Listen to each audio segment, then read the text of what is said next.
Second Amendment isn't there for hunting rights. It's not there for self-defense. The Second Amendment is there, the founders put it there, to protect all the others.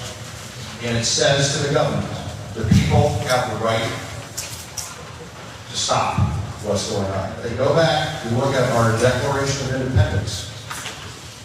We have our power. The ideal thing is to do this peacefully. That's ideal. But the American people, at some point in time, if we can't change the tide, which I believe we can, need to be prepared to walk away. So you ask, what can we do? Show of arm.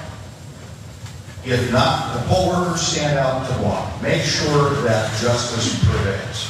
If we're going to be facing injustice, it is our responsibility as the American people to make sure that justice is brought. Well, there's that. Make sure you show up to the polling stations armed, locked, and loaded, because you know what? The Second Amendment is not there for hunting, it's there for shooting fellow Americans. That's what he has to say.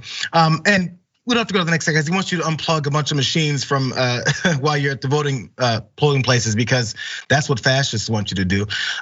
Is this the next wave in America, or is this just what we've always been? This is crazy to me.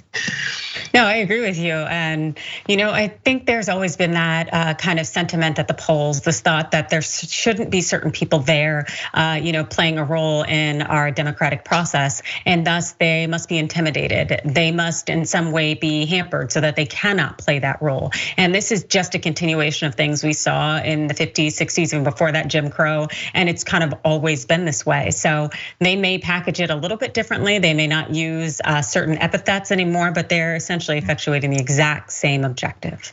It's just, and it's, if you think about, I remember 2008, this first came to my brain when there was a couple of members of the new Black Panther Party that showed up at I think it was in Philadelphia, showed up at a polling place, and one of them was a poll watcher, and then it went to Fox News, and every conservative outlet and pundit could talk about it, said, can you believe these new Black Panther parties are intimidating people at the polls? I'm ready for you guys to talk about this now. To talk about how this guy specifically called, a candidate for office is calling for people to show up with arms, locked and loaded, ready to shoot people if things don't go our way. It's what he said. It's what he said. This is America now.